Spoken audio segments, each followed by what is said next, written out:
Okay, si Miss Beyru, ang claim niya, nakasurvive daw siya sa rabies dahil sa albularyo. Eto, basahin po natin yung comment niya. Yung unang comment na nag-spark ng discussion, so naging thread ito sa isang mga videos ko, about rabies. Sabi niya, ako po nakasurvive. Dumating na ako sa point na takot ako sa tubig, liwanag at hangin. Pero until now, buhay pa ako. So sa explanation niya sa mga susunod na mga comments, it appears na nagpunta pala siya sa isang albularyo. No? I don't know why she went there. Baka may suspect siya na rabies yung case niya. Tapos, o baka nakagat ng aso or pusa. Tapos, yung albularyo, supposedly, napagaling siya, nakasurvive siya. Ito guys, no, meron naman talagang nakasurvive, no, pailan-ilan lang yan, a handful out of thousands and thousands of people who have died of rabies, a handful, a few people actually survived after na makarating yung rabies sa brain nila. But these are so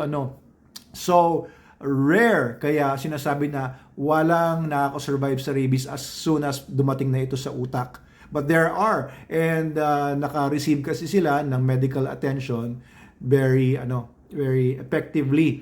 Ngayon, ito si Miss Beyru, lumalabas, sinasabi niya, hindi siya nagpatingin sa conventional human doctor or sa hospital, albularyo lang. May mga gumagawa pa rin yan until now, guys.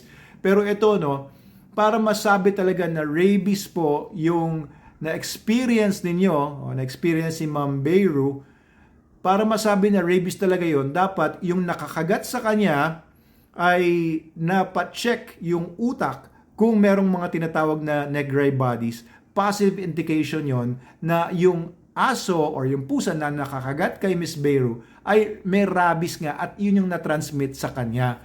Kung hindi po nakita yun o nasuri ng laboratorio na may Negri bodies yung utak ng aso, hindi masasabi definitively, ibig sabihin, hindi masasabing 100% rabies nga yung kinamatay ng aso at yung na-transmit kay Miss Beyru, ano pa, dumating na siya sa point na nagkaroon na siya ng hydrophobia or aquaphobia, yung pagkatakot sa liwanag din at hangin. Ito guys, no, bakit, ito pa na pinagtatakan ko dito, bakit may takot sa liwanag at hangin?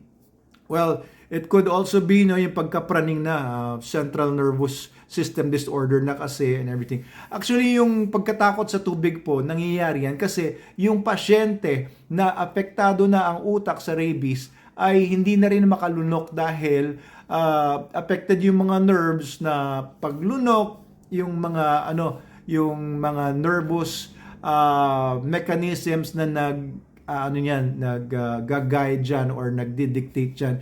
So, natatakot yung isang taong may rabies na magkaroon ulit siya ng mga spasms dahil pag uminom siya ng tubig, nagkakaroon ng gano'n na parang malulunod siya, parang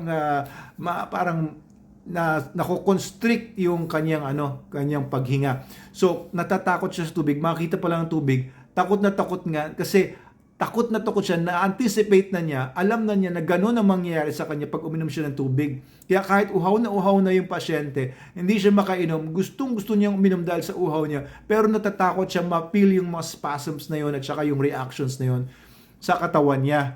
Okay, ngayon yung pagkatakot sa liwanag at hangin, and pagkatakot sa tubig, ano yan, these could be mga reactions po na iba naman ang reason, not necessarily rabies virus.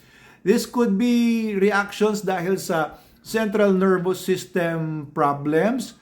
It could also be na mga central nervous system phenomenon na temporary lang, or it could also be caused by different other viruses na similar ang effects sa rabies.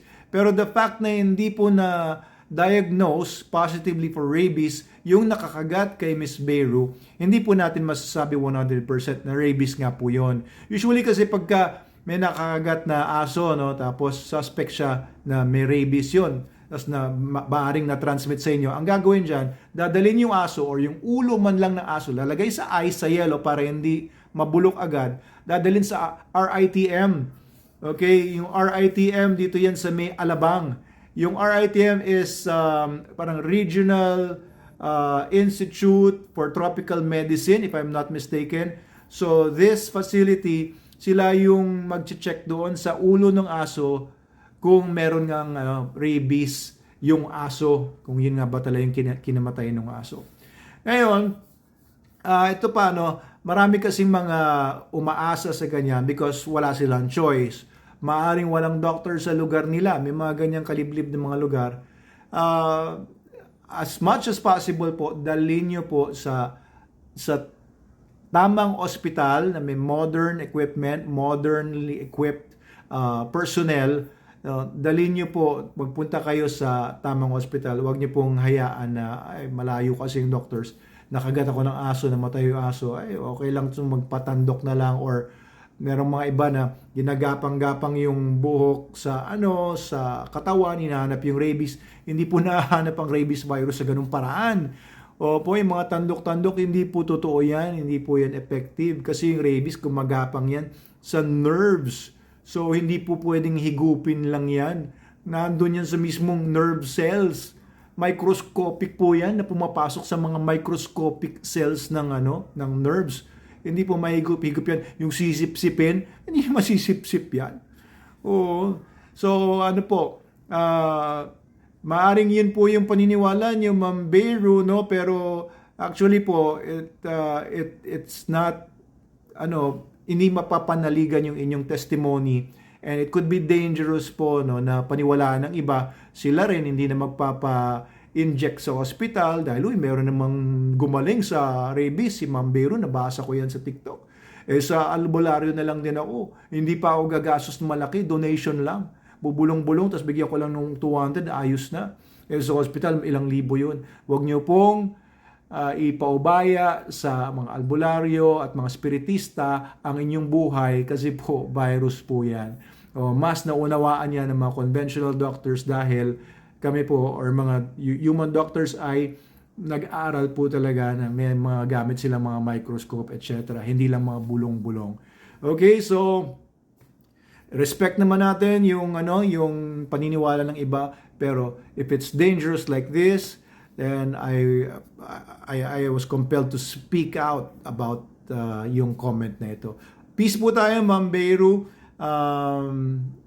Pasensya na po, pero I am just really compelled to give my side na ito. Guys, yung mga ibang nanonood dyan, huwag kayong maniwala sa tandok tsaka mga albularyo kung rabies ang pinag-uusapan. Huwag po.